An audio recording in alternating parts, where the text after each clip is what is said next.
Olá, pessoal. Acho que já está liberado todo mundo aí. Vamos ver se todo mundo está conseguindo entrar. Bom, vou começar aqui. Meu nome é Alan Souza, sou líder do capítulo Rio de Janeiro. Eu acho que, bom, os membros do CFA do Rio já devem me conhecer. O de São Paulo não tenho tanta certeza, mas já estive presente em vários eventos, né? Hoje é um prazer estar aqui com o professor Eduardo Flores, né, para a gente fazer esse lançamento, né? Esse lançamento desse policy paper aqui. Geralmente a gente faz isso ao vivo, né? Mas devido a esses problemas, a gente está fazendo pela internet. Então, vou com alguns recados aqui, primeiramente, para o pessoal da CFA Society, né? Eu peço para vocês seguirem as nossas redes sociais, que estão no LinkedIn, né? No Facebook e no Instagram. Um outro recado aqui que eu tenho, principalmente para quem é membro, é falar sobre o Research Challenge. O que é o Research Challenge? O Research Challenge é uma competição de valuation, né, onde a gente pega um grupo das universidades para ver quem faz o melhor valuation sobre uma empresa que o CFA Society escolhe. Em conjunto com a gente faz um acordo com a empresa, faz uma apresentação da empresa e os alunos fazem essa apresentação. O melhor valuation, né, os 3 melhores são enviados para a competição das Américas, para lá em Nova York, para competir pelo continente. O que a gente precisa, né? Abrirão oportunidades de graders, né? Quando você é grader, você faz aproximadamente 4 relatórios que você tem que dar nota, né?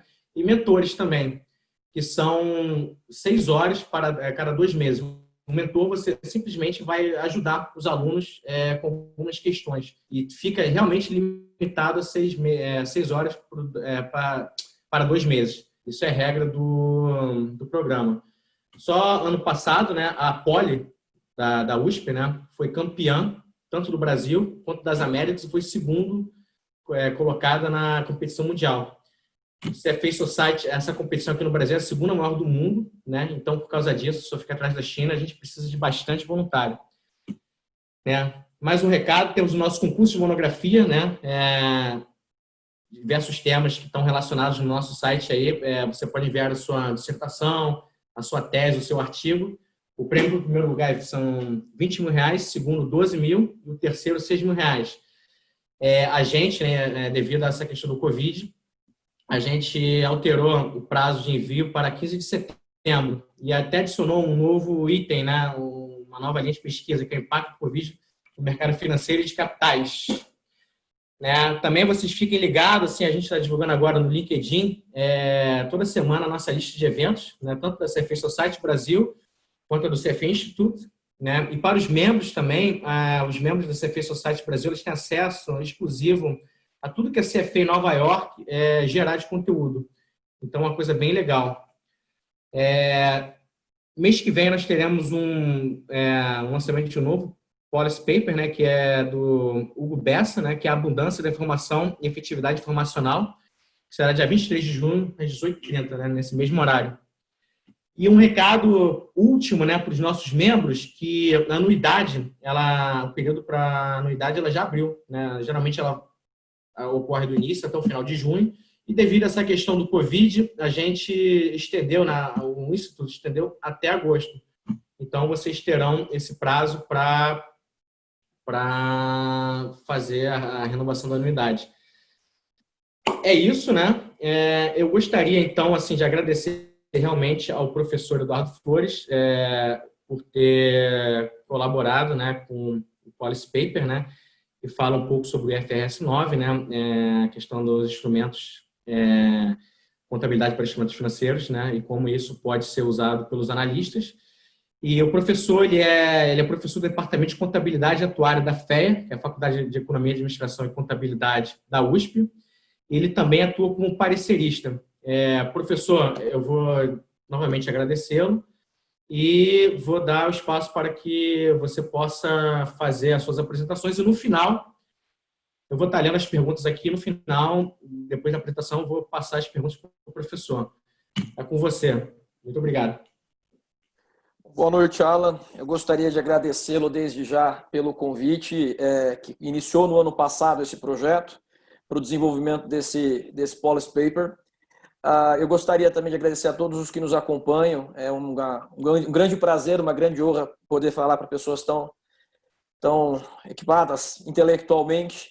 E, especialmente nesse momento, eu gostaria de agradecer a todos os membros do Advocacy do CFA, pelo fato de que tem desenvolvido um trabalho de muita qualidade, muito empenho, nós sabemos disso, num momento muito especial para o mercado de capitais brasileiro, em que a participação de pessoas físicas na Bolsa tem aumentado expressivamente, a participação de investimentos com recursos domésticos tem aumentado muito exponencialmente, e nós precisamos cada vez mais de profissionais certificados para fazer com que esse processo de investimento seja um processo seguro, seja um processo que consiga obedecer às melhores práticas de finanças corporativas e que nós não caiamos aí em erros passados ou que nós não venhamos a praticar erros de outras organizações de outros países.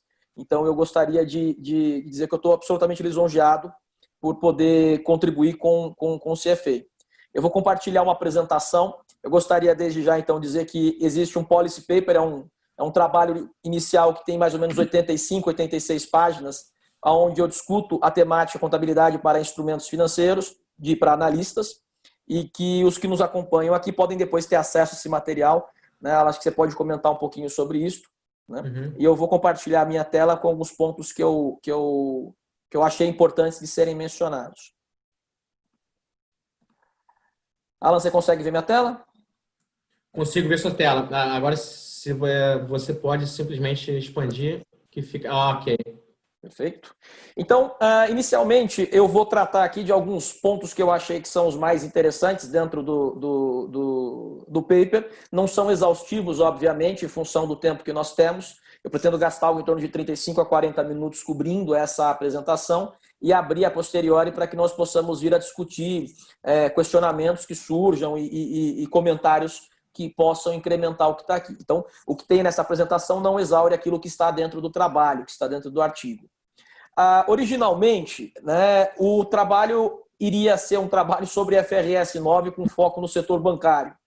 E junto com os colegas do CFA, nós acabamos ampliando um pouco essa discussão, de sorte que nós pudéssemos não ficar só focados no setor na indústria bancária, que nós pudéssemos entender que contabilidade de instrumentos financeiros é uma contabilidade que permeia todo tipo de instituição, independentemente se faz ou não parte da estrutura do Conselho Monetário Nacional. Então, nós deixamos de tratar estritamente do IFRS 9, sua aplicação para o setor financeiro, para o setor bancário e as suas derivações e correlações, e passamos a tratar de uma forma mais ampla da contabilidade de instrumentos financeiros, dos seus grandes pontos de entendimento, que, no nosso ver, são focais para os analistas que trabalham com a projeção de resultados contábeis, visando estabelecer qual é o valor de uma ação, por exemplo, ou visando estabelecer qual é a capacidade de pagamento de uma entidade para fins da sua relação de solvência e liquidez. Então, o briefing que eu tenho, o sumário que eu tenho nesse primeiro momento é dizer que nós tentamos dar um enfoque um pouco mais amplo do que só o segmento bancário e também tentamos dar um enfoque um pouco mais amplo do que somente os analistas de mercado de capitais, dado que os indivíduos que interagem com as informações contábeis são muito mais amplos do que só aqueles que transacionam na figura de investidores. Então, feito esse breve introito, eu propus aqui uma agenda nossa, começar bem do básico, porque contabilidade é o produto, a matéria-prima para os analistas que projetam, que fazem seus valuations para fins de determinação do valor do preço de uma ação. A posteriori, nós vamos discutir um pouquinho a questão caixa, competência e valor justo, que ainda me parece ser um dos elementos pouco compreendidos por muitos indivíduos que se valem das demonstrações contábeis. Nós sabemos, nós contadores, nós especialistas em contabilidade, sabemos que há uma certa predileção pelo fluxo de caixa e que, no final das contas, a contabilidade é nada mais, nada menos do que a atribuição ou o desdobramento do caixa ao longo do tempo e o faz por intermédio do regime de competência. Mas é interessante também compreender que competência não é espécie, competência é gênero. Nós vamos falar um pouco sobre isso. E aí nós entramos especificamente naquilo que eu considero como sendo a contabilidade de instrumentos financeiros, que sem uma leitura exaustiva, sem a pretensão de uma leitura que venha a limitar outras leituras ou impedir outras leituras, pode ser classificada em basicamente 3 grandes vertentes, 3 grandes matizes. Classificação de instrumentos financeiros, aquilo que quem já lida com o tema ou já estudou o tema em algum momento lembra e fala assim, olha, mantido até o vencimento, disponível para venda, mantido para negociação. E IFRS 9 desconstruiu essas categorias, mudou a forma de pensar, mas no final das contas, quando a gente fala em classificar instrumentos financeiros, grosso modo o que nós estamos procurando fazer é ter que mensurar esse instrumento financeiro a custo amortizado, pela curva ou pelo valor justo. É isso que nós discutimos nesse tópico. A posteriori, nós vamos discutir um pouquinho do teste de impairment, né, o teste de redução ao valor recuperável de instrumentos financeiros, que é onde nós temos uma grande discussão na atualidade, em que, mais recentemente, com a vinda do IFRS 9, nós voltamos o nosso olhar para modelos de perdas esperadas. Então, eu vou discutir um pouquinho disso quando passar por essa sessão. Quando nós finalizarmos com a parte de teste de impairment, eu pretendo passar pelo aspecto do Hedge Accounting, da contabilidade de proteção. E aí eu devo dizer que no Hedge Accounting eu não vou apresentar um exemplo nesta apresentação. Eu deixarei para que vocês tenham interesse em analisar aquilo que está escrito lá no paper. Mas nós vamos discutir a importância do Hedge Accounting sobre uma outra perspectiva, sobre a perspectiva da governança corporativa. E eu concluo a minha fala com alguns potenciais questionamentos que podem ser feitos por analistas, especialmente em calls, em conferências com administrações que reportam seus resultados. Então, posto isso, eu gostaria de iniciar com a apresentação dessa distribuição.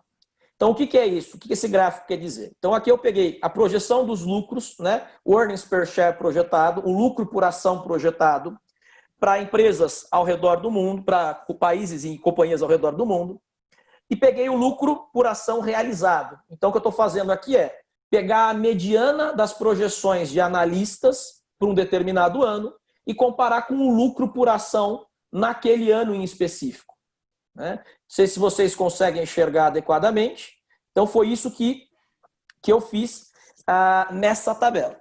Aqui eu peguei um período de 2010 a 2016. Por que eu peguei 2010 a 2016? Especialmente porque o Brasil já tinha adotado o IFRS em 2010, né? E parei em 2016 porque era a base que eu tinha aqui em mãos para continuar com esse trabalho. Eu precisaria ir até a FEA-USP, mas eu não pude em função das limitações do Covid. Então, eu tenho aqui de 2010 a 2016 a média do lucro projetado por ação para as empresas que estão nesses países, comparativamente ao lucro realizado para essas mesmas organizações nesse mesmo período.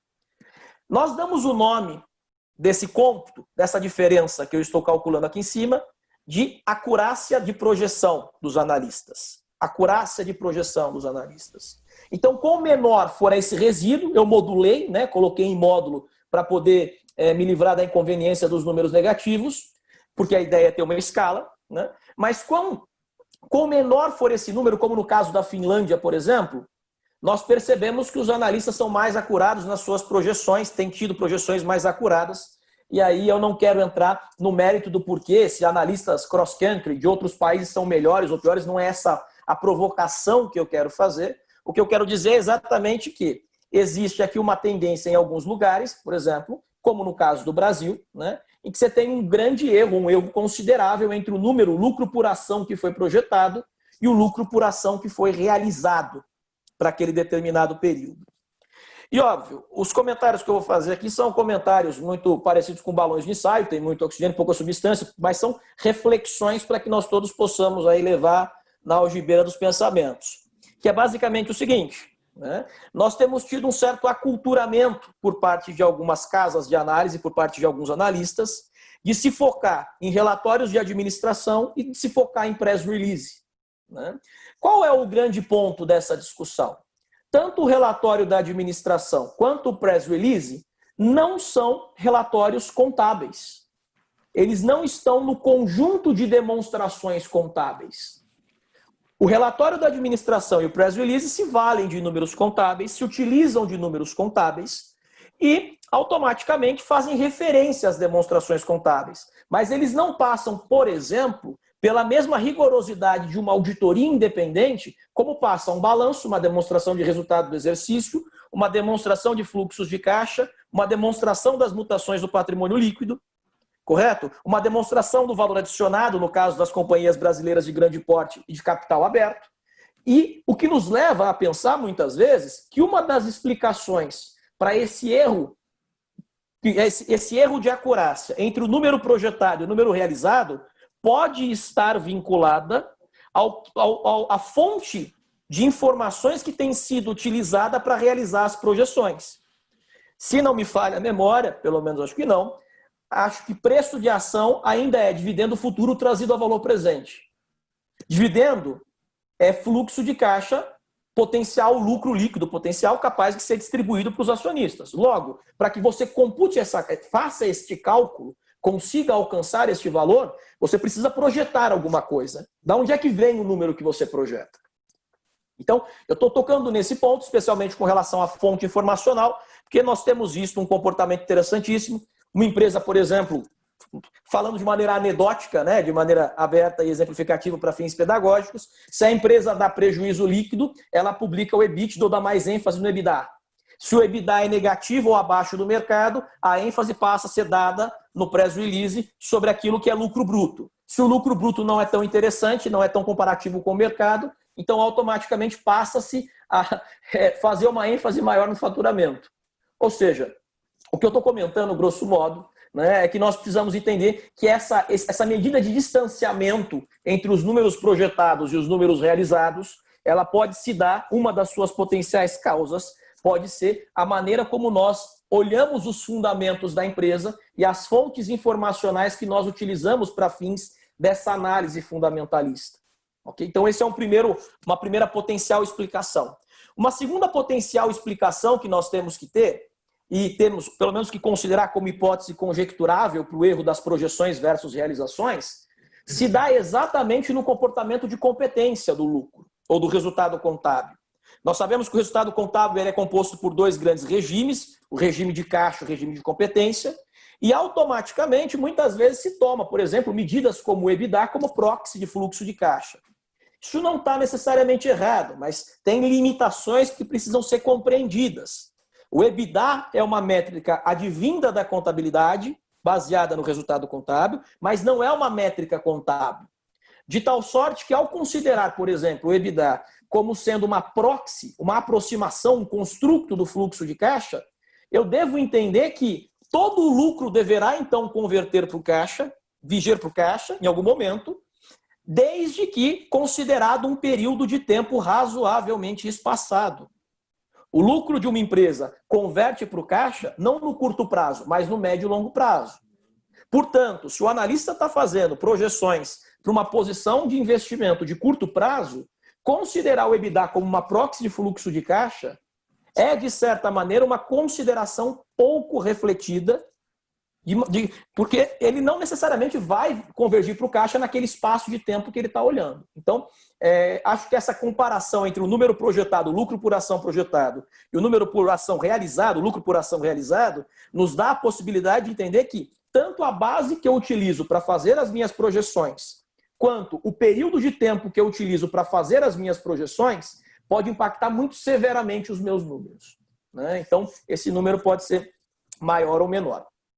Posto isso, eu gostaria de chamar a atenção para essa abordagem aqui do mapa, né? Então, nós temos, por exemplo, numa escala de 0,01 até 0,24, digamos assim, de diferença de número, né, entre o projetado e o realizado, os países que estão aqui com texturas, cores mais clarinhas, né, são aqueles que acabam não tendo muita diferença entre o número projetado versus o realizado.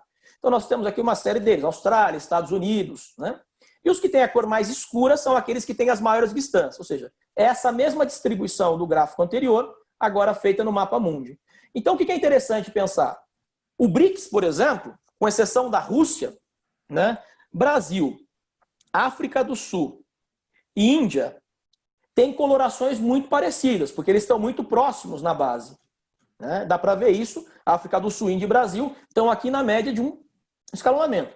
Mas alguns mercados de capitais mais desenvolvidos, como por exemplo Reino Unido, Estados Unidos, já estão bem menos, digamos assim, menos acentuada a diferença entre o erro do número projetado versus o número realizado, né? Que são exatamente países, jurisdições, onde a interação entre os profissionais de finanças corporativas, a interação entre os profissionais de investimentos e a contabilidade ela é feita de uma forma um pouco mais acentuada, há uma proximidade maior.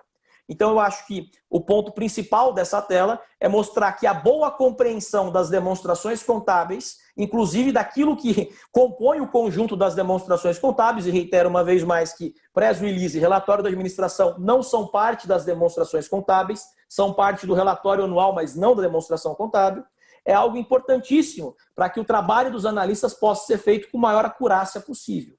Então, eu gostaria de chamar a atenção para isso.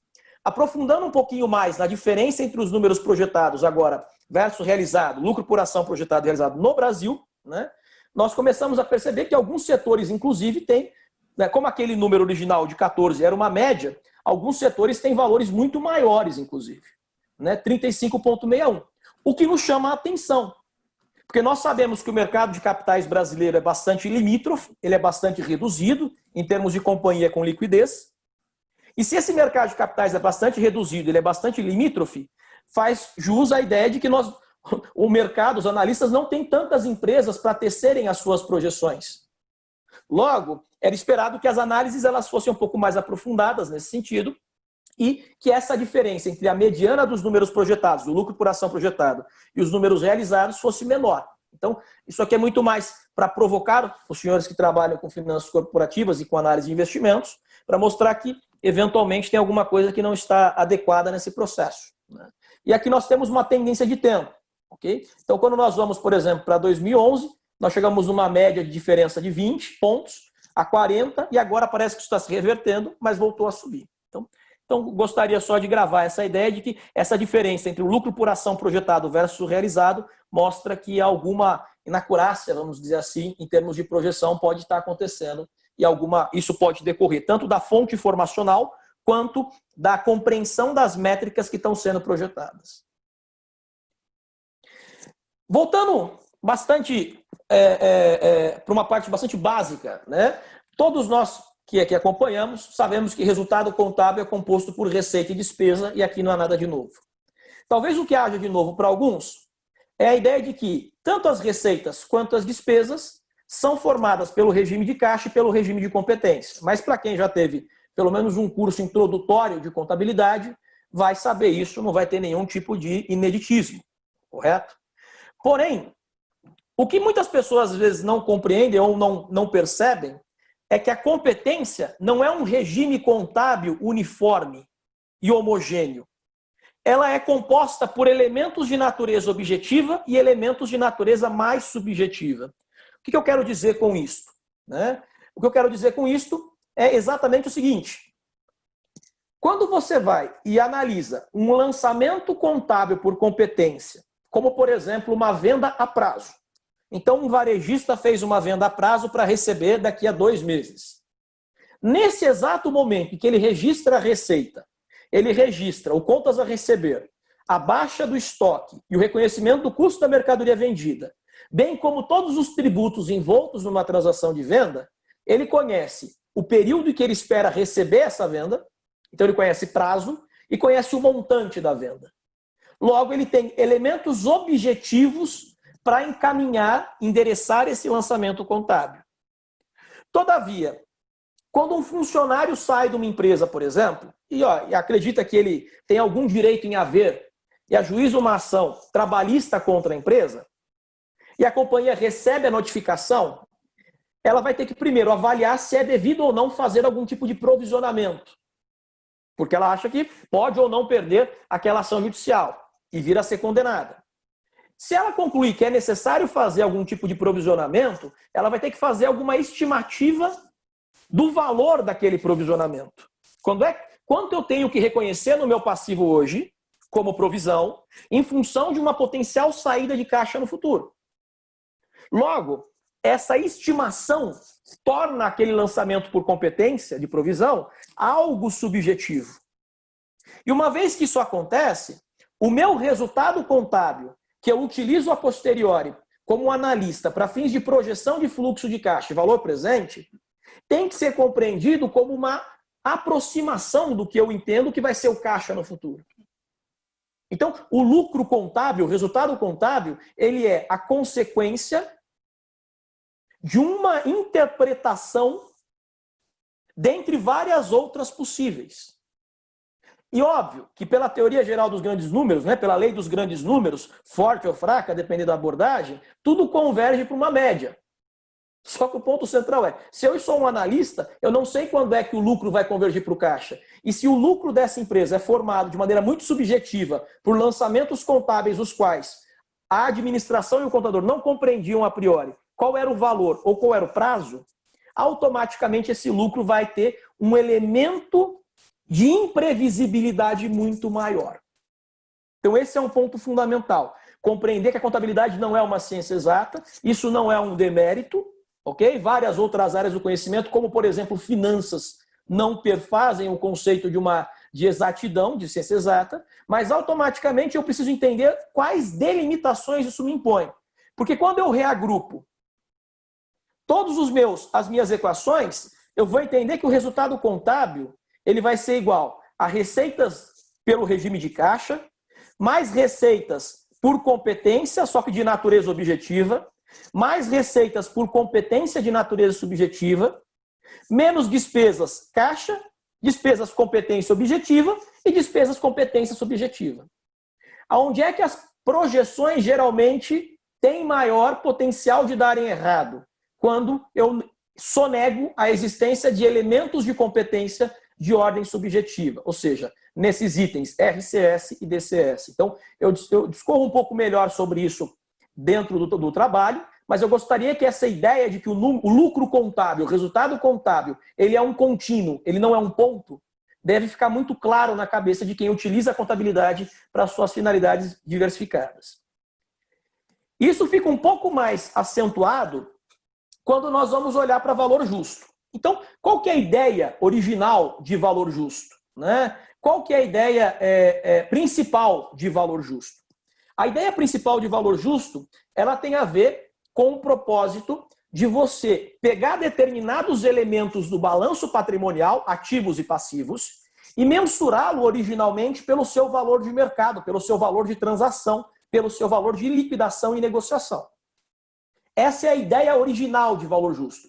Então vamos dar um exemplo. Eu compro uma ação do Banco do Brasil, reconheço esse TVM, esse título de valor imobiliário, e dia a dia eu vou até a Bolsa de Valores, verifico qual é o nível de preço dessa ação e reconheço o ganho ou a perda em função desse delta variacional.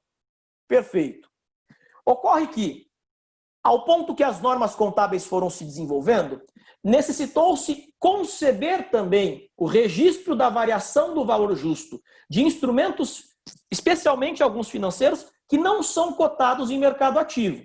Exemplo, um swap que eu contrato com um banco de investimento. Quando eu contrato um swap que não está cetipado, que não está registrado em nenhuma Câmara Especial de Títulos Privados, que é uma transação de balcão minha com o banco, e eu preciso fazer um cálculo de fluxo de caixa descontado para trazer a valor presente quais são as potenciais interpolações do swap descontada a uma taxa. Eu estou criando um simulacro de mercado ativo, uma simulação de mercado ativo. Olha o que eu estou fazendo. Enquanto que para a ação do Banco do Brasil eu estou cotando dia a dia, no caso de uma situação de um derivativo que não é cotado em mercado ativo, que ele é um derivativo de balcão, né? Ou até mesmo um contrato até que mais formal, mas ainda assim com características a termo negociadas entre o contratante e o contratado, eu preciso construir através de uma planilha de apressamento financeiro qual seria o valor justo desse derivativo se mercado ativo existisse. E aí cunha-se os conceitos de nível 2 e nível 3. Né? Um exemplo interessante para isso são as opções para as quais eu aplico o modelo de Black-Scholes, e o modelo de Black-Scholes, ele me dá o valor da opção período a período e eu reconheço contabilmente ganhos ou perdas em função dessa variação de valor justo. Qual a implicação disso? A contabilidade de valor justo ela é fundamental para a contabilidade de instrumentos financeiros. Não teria sido possível a existência nem do IAS 39, nem do IFRS 9, sem que nós tivéssemos engendrado nas práticas contábeis, de uma forma geral, a contabilidade a valor justo. Porém, quando eu tenho valor justo, eu preciso compreender que valor justo é gênero, não é espécie. Valor justo de mercado ativo é algo muito mais objetivo e exógeno à assunção de premissas de uma empresa do que valor justo nível 2 e 3. E aí eu volto para a equação do slide anterior. Ou seja, o valor justo nível 1 está muito mais próximo de uma competência objetiva do que o valor justo nível 2 e 3, porque ele está muito mais próximo de um conceito subjetivo. E isso pode criar volatilidade no meu resultado, isso pode criar erro de predição de resultados futuros comparativamente a resultados realizados. Então, é um aspecto um pouco mais teórico-conceitual. Posto isso, eu vou entrar naquilo que é o primeiro elemento estrutural da classificação de instrumentos financeiros, né? Esse é um ponto importante da gente começar a pensar. Quando uma empresa ela adquire, por exemplo, ou realiza um investimento financeiro, né? Anteriormente ao IFRS 9, ainda de acordo com o IAS 39 e o CPC 38, bastava que a companhia manifestasse a sua intenção negocial para que ela pudesse dar o tratamento contábil para aquele instrumento financeiro. Então, era muito usual você ir até a tesouraria ou ter algum tipo de fluxo informacional com o gestor financeiro da empresa, a contabilidade, e perguntar o seguinte: o senhor acabou de comprar uma LTN, um título de dívida pública federal. Qual a tua intenção com esse título? Mantê-lo até o vencimento, mantê-lo para negociação ou, eventualmente, deixá-lo disponível para venda? E à medida que o gestor financeiro manifestava o seu intento, o tratamento contábil derivava dessa intenção negocial.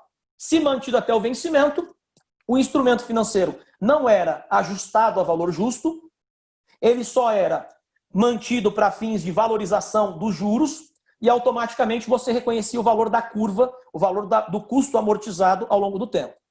Perfeito. Se fosse para ser negociado a qualquer momento, sob a melhor condição de mercado, ele deveria ser mensurado a valor justo. O que aconteceu? Com a lógica do IFRS 9, abandonou-se o conceito de intento negocial e passou-se, então, a uma comprovação de dois testes primordiais para saber se eu trato o instrumento financeiro, um ativo financeiro, pelo seu valor justo ou pelo custo amortizado.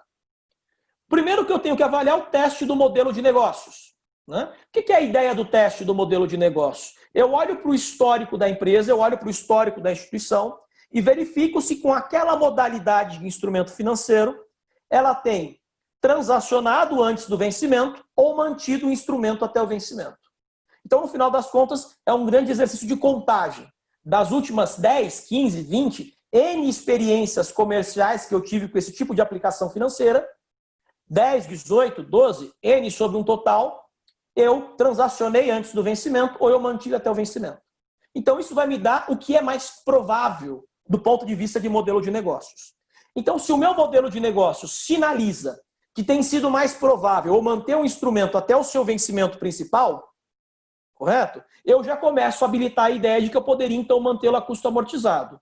Do contrário, se eu tenho, nas experiências pretéritas com esse instrumento financeiro, negociado ele antes do tempo do vencimento, né, automaticamente eu vou ter que ter uma mensuração por valor justo por meio do resultado.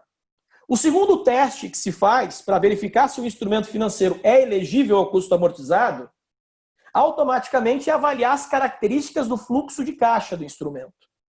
Então, por exemplo, uma ação não poderia ser mensurada por custo amortizado, porque mensurar por custo amortizado implica mensurar pela curva. A ação não tem curva. Então, automaticamente, ela não é elegível para o custo amortizado. Ela pode até ser classificada como um resultado abrangente, as suas variações, né? Mas o ponto central é, ela não tem curva. Não tendo curva, não tem como ser contabilizado por custo amortizado. Então, esse é um ponto fundamental. Eu não vou passar esse diagrama de uma forma exaustiva, mas a ideia central é pensar o seguinte: no modelo de contabilidade de instrumentos financeiros anterior ao IFRS 9, bastava a intenção negocial. No modelo de classificação de instrumentos financeiros no IFRS 9, na norma atual, eu tenho que comprovar meu modelo de negócio e tenho que comprovar qual é a estruturação dos fluxos contratuais do instrumento que eu estou tratando. Vamos dar uma olhadinha num exemplo. Então, aqui eu tenho um exemplo que é um título de dívida pública federal, no valor de R$35 mil, com vencimento aí específico de 5 anos. Ele é pré-fixado, 15% ao ano, e sobre ele incide um IRPJ de 34%, um PIS e COFINS de 4,65%. Então, esse exemplo está lá no material, no policy paper, mas eu só neguei aqui objetivamente o IOF, porque o IOF varia muito, eu não queria tratá-lo, não é o enfoque, Queria dar só uma percepção de como é que os tributos afetam os fluxos e não necessariamente exaurir a tributação de instrumentos financeiros. Bom, posto que o instrumento é prefixado, uma vez que ele é prefixado, o que eu conheço é a taxa de juros nominal no momento inicial de contabilização, eu consigo calcular a curva desse instrumento financeiro. Ou seja, principal mais juros compostos em cada um dos períodos. Se eu tratar esse instrumento financeiro pelo custo amortizado na minha contabilidade, olha o que vai acontecer. Do momento 0 para o momento 1, eu tenho um desembolso de 35 mil, olhando pelo gráfico. Posteriormente, eu vou ter o meu caixa caindo período a período, porque todas as vezes, todos os anos que esse instrumento financeiro produz receita financeira, automaticamente minha receita financeira é tributada, porque ela vai compor o lucro. E ao chegar no quarto ano, eu vou lá e recebo o principal mais juros. Então o que acontece? Do quarto para o quinto ano, o meu caixa, representado por essa linha de tendência preta aqui no meu gráfico, ele aumenta de algo em torno de 60 para próximo de 120. Que é o que está mostrando o meu balanço aqui. Meu caixa caiu de 100 para 65 quando eu compro um instrumento financeiro. Depois, no ano 1, 2, 3, 4, o meu caixa cai, porque eu estou pagando os tributos sobre a competência da receita financeira.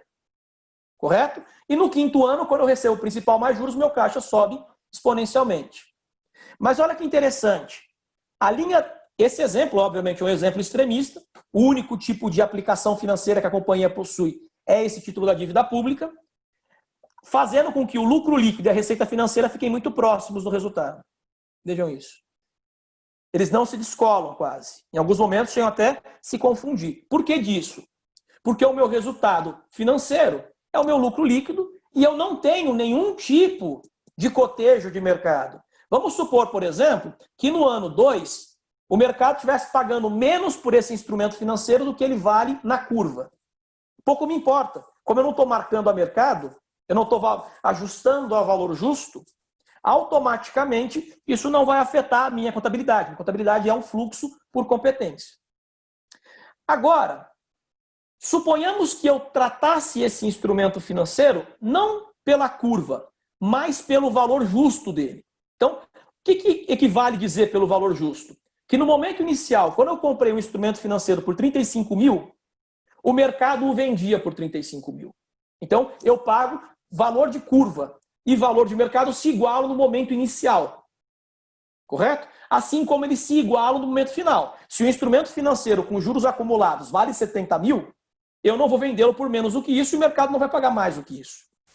Correto? O que acontece é que, no meio do caminho, curva, principal mais juros e valor justo se descolam exatamente porque existe a teoria da preferência por liquidez, preferência por inflação. Por exemplo, se é um título pré-fixado, se alguém acha que a inflação vai aumentar, ele se desvaloriza. Se alguém acha que a inflação vai diminuir, ele se valoriza. Ou seja, essas variações acontecem. Refazendo o mesmo balanço agora, o que aconteceria? Eu reconheceria lucros ou prejuízos em função da variação do valor justo desse instrumento financeiro. Então, olha o meu lucro agora. Ele é bem diferente. Ele não é mais constante. Ora, de um ano para o outro ele pode cair, depois ele pode subir, como mostra aqui embaixo a tendência. O meu caixa é o mesmo, vejam. O meu caixa é o mesmo. Agora, quando eu olho a minha receita e o meu lucro, elas se alteram. Por quê? Porque eu tenho exatamente o elemento do valor justo. O que eu queria gravar aqui, isso não é uma apologia contrária ao valor justo, muito pelo contrário. A ideia é que o valor justo seja compreendido como sendo algo que cria maior volatilidade no resultado.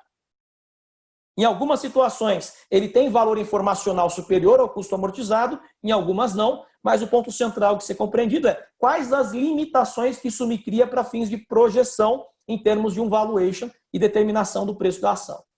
Então, aqui eu tenho uma comparação do que seria meu lucro pela técnica do custo amortizado, pelo formato de mensuração do custo amortizado, e o que seria pelo valor justo. Então, veja, pelo valor justo ele varia muito mais do que pelo custo amortizado. Isso é normal, porque aqui ele representa um modelo de negócio que a empresa pode vender esse papel no mercado à vista a qualquer momento.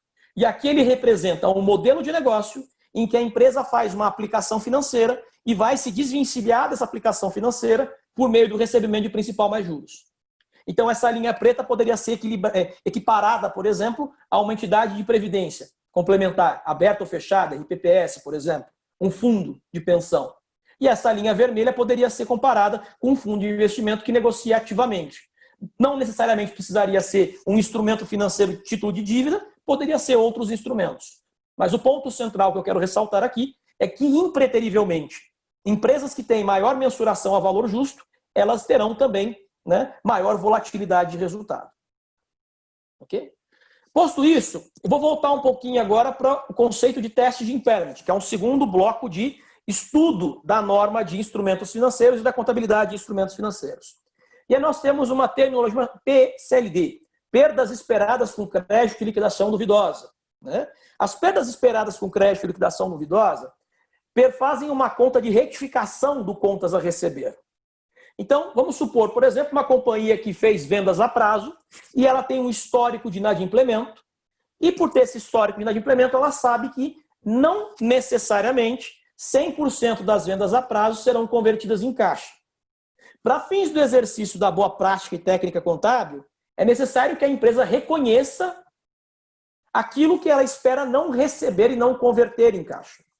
Certo? Isso é um ponto fundamental. E a isso nós damos o nome na contabilidade de PCLD. Aquilo que alguns equivocadamente chamam de provisão para devedores duvidosos. Então, por que não é provisão? Provisão é conta de passivo.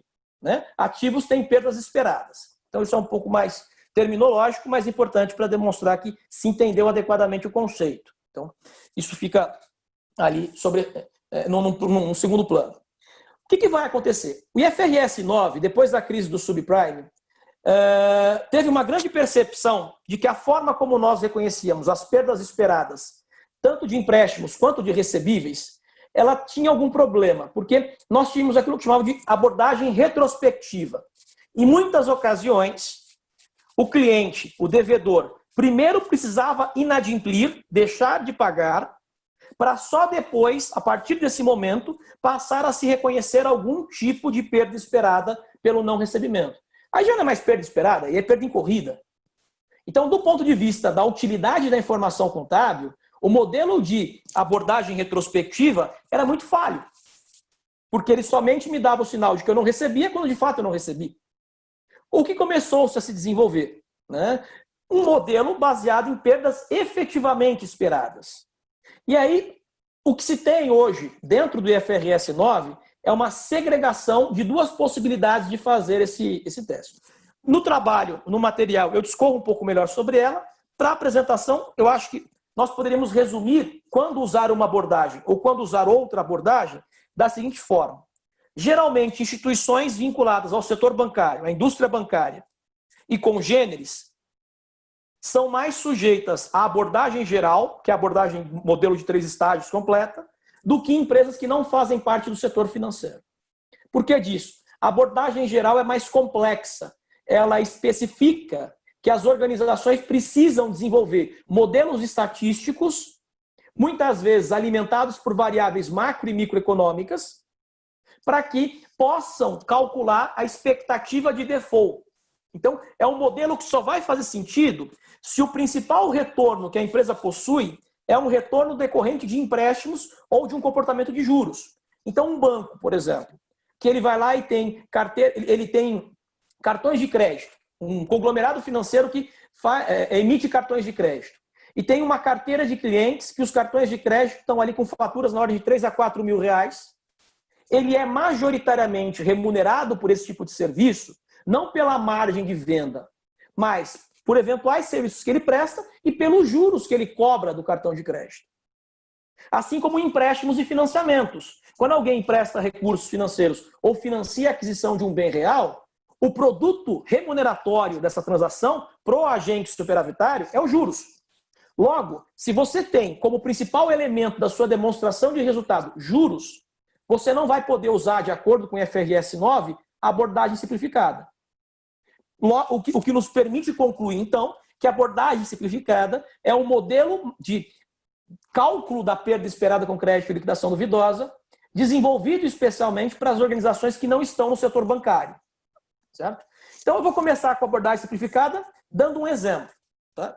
Então, suponhamos um varejista que tenham contas a receber de 360 milhões e tem uma inadimplência média de 26% ao ano. Ou seja, o histórico dele mostra que a cada R$10 que ele vende a prazo, R$2,60 ele não recebe. Essa é a média dele.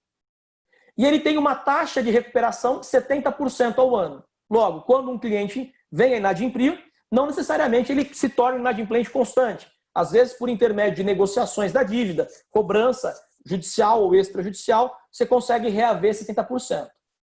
O que nos levaria a pensar, então, que a perda esperada com crédito e liquidação duvidosa poderia ser computada, né, o valor de 360 por 26 por 0,70, tirando o efeito do que eu tenho. Né? Me daria um valor de 28 milhões de perda. E aí, o grande ponto é o seguinte, é isso que a matriz simplificada fala? Não. O que ela me diz é exatamente um pouco mais profundo. Eu preciso investigar um pouquinho mais profundo esses números. Primeira coisa que eu preciso analisar é a seguinte. Deixa eu só subir aqui esse token. Qual é a composição desses 26%? Esses 26%, a empresa opera numa única região ou em mais de uma região? Correto? Porque o que vai acontecer? Se esse número for uma média aritmética e não uma média ponderada, ok, eu posso fazer o cálculo sem nenhum tipo de sensibilização. Agora, se esse número ele é composto por percentuais distintos em função de regiões distintas, eu preciso compreender que se o cliente é da região A, ele tem uma probabilidade de inadimplemento, uma taxa de inadimplemento, diferente se ele é da região B ou C. Então, qual que é a ideia central da abordagem simplificada? Que se comporte ou que se desenvolva uma matriz de provisões em que eu começo a decompor a taxonomia da inadimplência por região, por categoria, por exemplo. E ao fazer isso, eu começo a entender melhor qual é a estrutura da minha inadimplência. Se o cliente é da região A e ele é da categoria Prime, qual é a experiência de não recebimento que eu tenho com ele? 1%. Agora, se ele é da categoria C, subprime, 10%. Então veja o seguinte, isso é altamente subjetivo. Porque ao colocar aqui no slide Prime e Subprime, eu não dei para os ouvintes, ou no exemplo propositalmente, quais são os critérios de segregação. Então, se eu sou um analista e quero bem compreender a rubrica de perdas esperadas da empresa, eu preciso entender como é que os critérios de decomposição e de segregação de cliente são compostos. O que nos leva para um outro estágio entender o seguinte, não há como compreender adequadamente a técnica dessa conta se eu não ler as notas explicativas. E se no momento que eu tenho a oportunidade de interagir com a administração, num conference call, por exemplo, eu não perguntar como é que se compõem esses critérios. Do ponto de vista da porta para fora da contabilidade, né, da porta para fora da empresa, para compreender como é que você categoriza esses elementos, você vai precisar objetivamente entender quais são os critérios de segregação da empresa. Do contrário, essa conta vira caixa preta. Você não sabe se ela está sub ou superavaliada. Eu fiz mais uma segregação nesse exemplo ainda. Eu segreguei entre valores menores e maiores do que R$5.000 e vencimentos menores e maiores do que 180 dias. Por exemplo, eu posso esperar que, com mais tempo a vencer o recebível, maior é o risco de não pagamento. Assim como eu posso pensar que quem compra mais do que 5.000 do produto dessa empresa qualquer, possa comprar para fins de revenda e, portanto, tem uma condição de crédito diferente. Logo, ao fazer essa decomposição e conseguir analisar o inadimplemento médio para todo mundo aqui, continua somando 26% ao ano. Mas como não há uma distribuição uniforme entre os recebíveis pelas regiões, a minha perda esperada é muito diferente do que o cálculo original. Então, isso é bem importante nesse contexto. Tá? Então, é um ponto que eu gostaria de chamar a atenção. Com relação ao modelo mais usualmente empregado pelos bancos, chamado de modelo geral de 3 estágios, né? Eu aqui deixei o exemplo lá no paper, porque ele é muito mais extenso. Né? Mas qual que é a ideia? Quando alguém empresta dinheiro, uma instituição financeira empresta dinheiro para uma organização não financeira, ou para qualquer outro indivíduo, ou faz um financiamento, no momento inicial de fazer esse empréstimo, a instituição financeira fez uma análise de crédito. E nessa análise de crédito, é esperado que, do ponto de vista gerencial, né, já se compreenda se o crédito é de alto risco ou baixo risco. Se o crédito é de baixo risco, o modelo permite que você só avalie a perda esperada para os próximos 12 meses. Por exemplo, o Banco Itaú faz um financiamento imobiliário para um cliente e considera que ele tem boas garantias naquele momento. Embora o financiamento imobiliário possa ser de 10 anos, por exemplo, se ele se enquadrar no estágio 1, você só vai computar a perda para os próximos 12 meses, ou a expectativa de perda para os próximos 12 meses. Se período a período o banco avaliar que houve um incremento no risco de crédito desse cliente, ele pode migrar para o estágio 2 ou para o estágio 3. Então, no final das contas, o modelo de 3 estágios ele é uma cadeia transitiva, em que, à medida que o risco aumenta, as exigências de aumento de PCLD vão também acontecendo. E à medida que o risco vai diminuindo, eu posso voltar para estágios anteriores. Correto? Por fim, alguns breves comentários com relação à contabilidade e proteção, que é a terceira vertente da contabilidade de instrumentos financeiros. E aqui eu centro a ideia no ponto focal, que é o Hedge Account ser utilizado como um mecanismo de governança corporativa. Vou me valer da experiência recente. Nós vimos o câmbio bater R$ 5,40, R$ 5,50. Nós temos uma série de empresas que possuem hedge cambial, que estão reconhecendo uma variação cambial absurda no resultado do exercício. E num momento como esse, você olha, é culpa da contabilidade, que me faz reconhecer uma variação cambial por competência que não vai convergir para o caixa. Pelo contrário, existe uma técnica de contabilidade de proteção, chamada hedge accounting, que uma vez comprovado que o seu hedge financeiro é de fato protetivo e não uma especulação disfarçada de proteção, possibilita, inclusive, que você pegue essa variação cambial em algumas situações e a contabilize no patrimônio líquido ao invés de levá-la para o resultado do exercício. Porém, isso tem que ser feito no momento em que você contrata a proteção financeira, o derivativo, por exemplo. Não adianta, nesse momento agora, né, acusar a contabilidade de ter sido insensível ao momento atual e querer que você reconheça no resultado do exercício variação cambial que você acha que não vai para o caixa.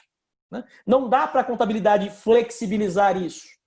Porque se a tua empresa quebrar nesse momento, se a empresa vier a recuperação judicial ou falência nesse momento, os contratos vão ser congelados nesse momento. Então, independentemente se ele vencia daqui a 2 anos e você, quando pagasse, esperava que o câmbio se desvalorizasse, não dá para você pedir para a contabilidade não reconhecer a variação cambial negativa como despesa no seu resultado hoje, porque você não vai afetar. Porque qualquer coisa que aconteça nesse meio de caminho, o sistema contábil não pode ser responsabilizado por acentuar a tua perda. Então, o que eu tentei trabalhar bastante no paper? A ideia de que o hedge accounting ele dá muito certo em empresas que têm uma governança corporativa de fato e não só de direito. Em empresas em que a governança corporativa não é uma foto de organograma, mas é de fato uma prática institucional.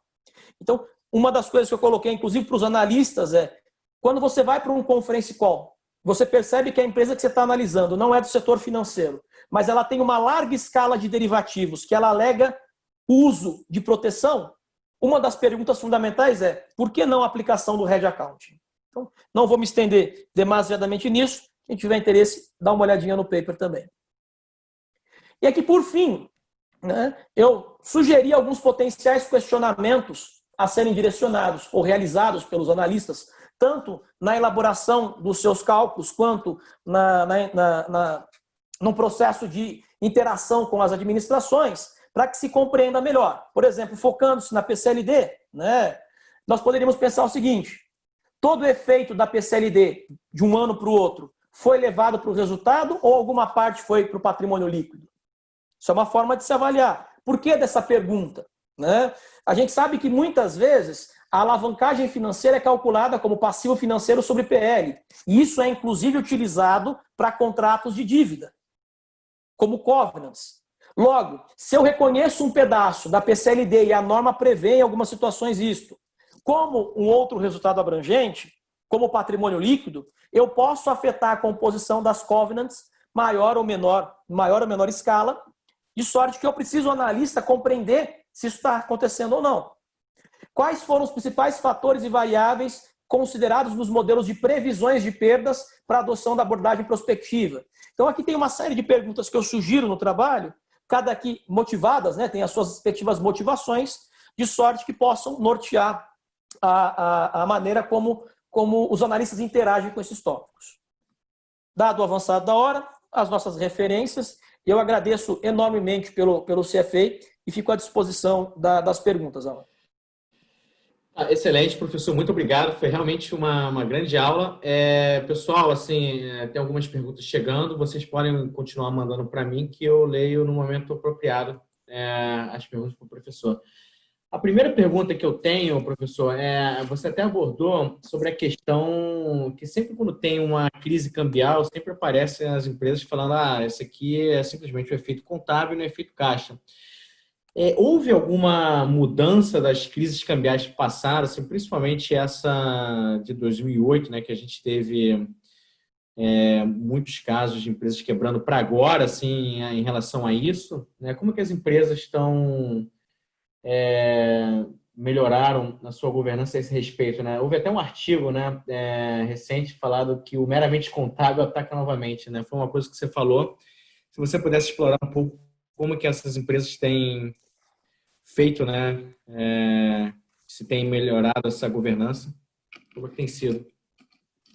Eu vou comentar daquilo que eu tenho visto, não é necessariamente nenhuma evidência acadêmica, metodologicamente testada, é muito mais uma percepção do que um finding, né? Do que um resultado de pesquisa. O que eu tenho visto é que algumas organizações têm utilizado a contabilidade de proteção, o Hedge Accounting, em uma escala um pouco maior. Okay? E isso as tem permitido fazer com que os resultados, em termos de variação cambial, não apresentem tanta volatilidade. Mas um fato, e esse sim um fato acadêmico, não necessariamente uma opinião, tem nos mostrado por intermédio de pesquisas que o Hedge Accounting ele é muito subutilizado no Brasil, em algumas ocasiões. Embora o hedge financeiro, e aí já entrando no âmbito da tua pergunta, seja um pouco mais utilizado. É muito usual você pegar um balanço, o sujeito ter um swap, por exemplo, ter uma NDF, ter algum derivativo de proteção ou trava cambial, de sorte que ele não fique exposto em caixa, mas fique exposto em competência. Ou seja, ele tem a volatilidade no resultado e o lucro contábil não converge com ou não conversa com caixa. Logo, se você tomar, por exemplo, um espaço um pouco mais alargado de tempo, você vai perceber que essa variação cambial como despesa agora, se não tiver nenhum vencimento de dívida nesse momento, imagina, o sujeito tem um passivo indexado ao dólar de $1 milhão. Vai lá e mensura agora, dá 4.900.000 reais. Só que ele vai pagar esse passivo daqui a 5 anos. Vamos imaginar que o dólar caia para R$3 daqui a 5 anos. Esse valor de 4,90 que ele reconheceu como variação cambial agora, ele vai se tornar lá na frente. Então, há um descolamento do lucro contábil em função da competência nesse momento para a realização de caixa lá na frente. O ponto central é, se eu protejo o caixa, muitas vezes travando o câmbio com derivativo, por que então não insistir numa contabilidade que reflita essa gestão de riscos na demonstração de resultados? O Hedge Accounting não cria proteção. O Hedge Accounting reflete na contabilidade uma proteção já existente. Assim como, por exemplo, uma contabilidade, quando você registra receita de vendas, a contabilidade não criou a venda, ela só registrou uma venda que já existe. Então, muitas vezes, o que nós escutamos é a contabilidade ela tem uma complexidade maior para ser implementada. Depende. Se você tiver um bom sistema de governança, quando você contrata um derivativo, você explicita num documento por que contratou, qual a finalidade, como ele vence, quando ele vence. Isso é boa parte do caminho andado para a documentação de rede, né? Eu tenho outra pergunta que chegou aqui. Vamos lá, vou ler. A eliminação do overhead em 2022 diminui a necessidade de governança nos usos de derivativos? Em que sentido o overhead? A ideia do overhead é uma ideia que ela acaba assustando um pouco quem trabalha com contabilidade de proteção. Por qual razão? Né? Quando você vai fazer, por exemplo, gestão de riscos com derivativos, do ponto de vista da teoria de riscos, é como se você estivesse abandonando uma postura de gestão de riscos passiva e entrando na gestão de riscos ativa. O que eu quero dizer com isso? Gestão de risco passivo é assim, olha, eu tenho aqui um bem, Eu tenho um carro, por exemplo, tenho um veículo. Eu apresento para o corretor de seguros qual é a minha exposição e ele me traz uma apólice e eu só assino e pago o prêmio. Então, isso é uma gestão de risco passivo. Eu estou coberto, só que quem desenhou a cobertura, a estratégia de cobertura, foi um terceiro. Quando muitas vezes eu tenho que fazer gestão com derivativos, por exemplo, eu tenho lá exportação futura. Eu vou exportar, né? E eu tenho um risco, por exemplo, do real se valorizar frente ao câmbio externo e automática moeda externa e receber menos reais na hora de conversão. Então, o que vai acontecer? Eu vou ter que determinar primeiro qual que é o montante de proteção que eu quero me proteger. Qual que é o valor que eu quero me proteger. Então, veja, diferentemente do primeiro caso, nessa gestão de riscos ativa, você, empresa, é responsável por saber qual é o risco, qual é o valor exposto, qual é o prazo. Então, quando você fala em overhead, o que é a ideia do overhead, grosso modo? É se proteger num valor maior do que o teu risco exposto. O que pode causar problema. Nós temos experiência, inclusive no mercado local, de empresas que estavam overhead, vamos dizer assim, né, protegidas acima do valor exposto, e no momento em que teve uma inversão cambial, o prejuízo foi muito maior do que a cobertura. Porque, grosso modo, a proteção ela é mais ou menos um coeficiente de correlação negativa. Se o objeto protegido perde valor patrimonial de 1, eu espero que o instrumento de proteção ganhe valor em 1. De tal sorte que se eu levo para o resultado do exercício, ou se eu guardo no patrimônio líquido como hedge de fluxo de caixa, eles tendem a se anular. Eles tendem a se equilibrar. Então, se eu estou protegido em 200 e estou exposto em 100, o instrumento vai produzir uma variação negativa de 2 e o objeto uma produção, por exemplo, de 1. Vai sempre sobrar um pedaço. Esse é um dos grandes motivos, inclusive, pelos quais algumas organizações não adotam o hedge accounting. Porque quando adotar o hedge accounting, você tem que provar que o nocional do derivativo guarda a relação estrita com o objeto a ser protegido. Eles não podem ter descasamento. Se tiver descasamento, essa razão não vai para 100%. E do mesmo jeito que tem o overhead, né? De repente você, como aqui no mercado brasileiro, a gente não tem aqui até mais que os outros, mas assim, a gente ainda não tem tantos instrumentos derivativos para fazer hedge, pode ter o underhedge, né? Como é que, né, você, né, junto na norma de hedge account, ela cobre esse tipo de coisa, de você não ter instrumento suficiente para fazer o seu hedge de custo, de receita? A norma não entra especificamente no que você vai utilizar ou no montante que você vai utilizar. A norma ela é bastante aberta. O que ela diz é, uma vez que você determinar... A regra geral para a contabilidade de derivativos ela é a seguinte: todo derivativo deve ser mensurado a valor justo com os efeitos levados para o resultado do exercício. Correto? Exceto nos casos que você consegue comprovar, por intermédio de uma documentação, que chama de documentação de hedge, que esse derivativo vai ser designado para fins de uma relação de proteção. Então, quando você fala em relação de proteção, é uma balança, né? Ganho de um lado, perdo do outro, vou perder do outro, automaticamente o inverso, sempre se compensando. O que vai acontecer? Nós precisamos meio que institucionalizar alguns pensamentos. Muitas coisas que são solicitadas para a contabilidade não são de responsabilidade do contador. E começa aí a contabilidade de proteção. Por quê? O que é risco para uma empresa? Quem define o que é risco para uma empresa? É o conselho de administração.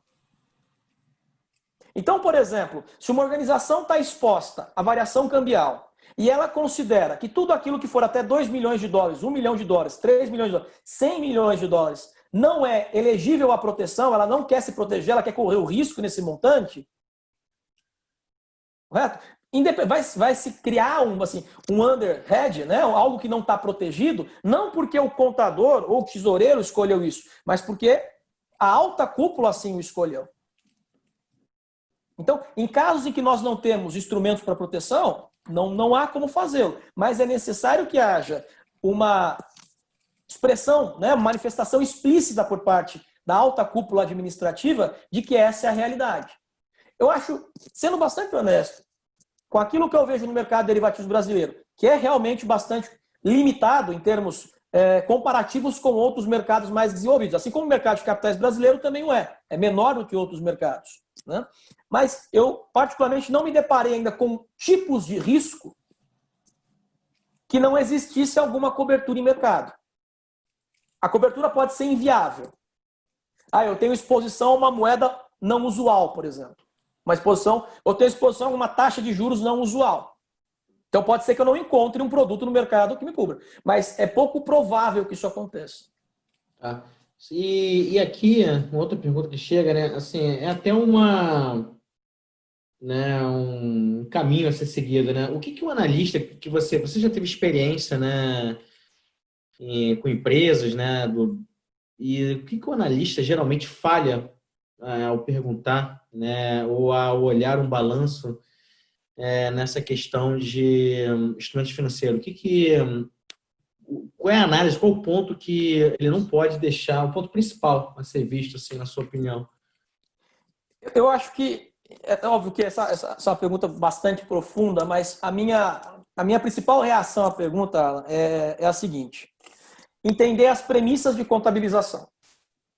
Ainda reside na cabeça ainda de muitas pessoas, inclusive muitos analistas com quem eu tenho a possibilidade de conversar, a ideia de que a contabilidade é exata, que a contabilidade é um exercício determinístico, e não que a contabilidade é um exercício de aproximação, vamos dizer assim. De tal sorte que, muitas vezes, por exemplo, vou pegar a PCLD, a perda esperada com crédito e liquidação duvidosa.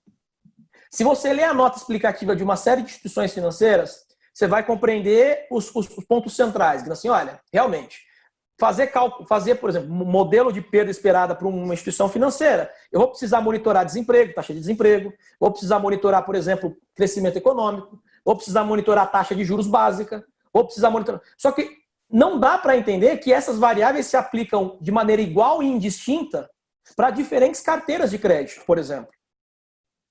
Então, muitas vezes, eu percebo que alguns usuários da informação contábil não olham as notas explicativas com tanto rigor e quando participam dos conferences com analistas, né, com a administração, reportando os seus resultados, não trazem essas questões. E eu não sei, e isso me parece ser um comportamento um pouco mais generalizado pela crença de que no longo prazo tudo converge para o caixa.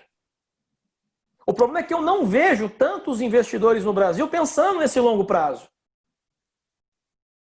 Vamos imaginar o seguinte, imagina uma carteira de financiamento imobiliário.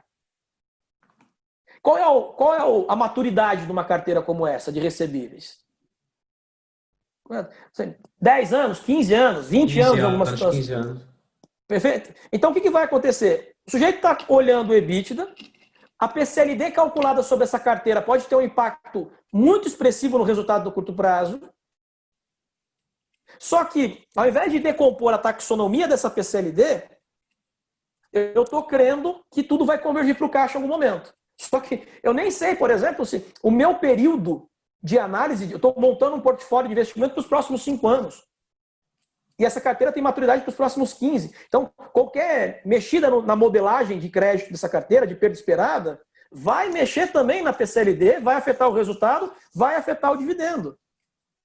Se eu sou investidor short term, que estou interessado em comprar o papel na bolsa às 10h40 da manhã e vender às 3h30, um day trader, eu não vou olhar nada do ponto de vista contábil. Agora, se eu sou um analista buy-side, por exemplo, alguém que está montando uma recomendação para um fundo de pensão para os próximos 20 anos, para que aquele recebível, para que aquele TVM venha a gerar valor e consiga ser utilizado para fins da remuneração dos passivos atuariais. Não tem como eu pensar num espaço curto. Então, eu acho que muito disso que acontece é desmontar um pouco mais a contabilidade. Desmontar um pouco mais a contabilidade, porque senão a gente sempre vai ficar vinculado naquela ideia de eficiência de mercado. Sempre vai estar vinculado àquela eficiência de mercado. Os preços refletem a informação disponível. Mas eu não sei quem fez com que houvesse essa reflexão.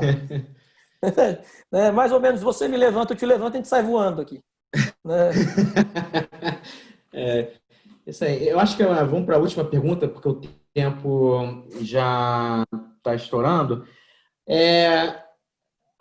as regras contábeis, elas são um organismo em mutação, né? E, por exemplo, o IFRS 9, eles nem foram adotados ainda pelos bancos aqui, né, brasileiros. Você vê até quais pontos que você vê que já começam a ser discutidos lá fora? Você já teve no IASB, né, várias vezes, você já trabalhou com eles lá. Quais os buracos que o IASB está vendo assim, de conserto ou de modificação dessas regras de instrumento financeiro para o futuro? O que você vê de mudança que pode vir no futuro?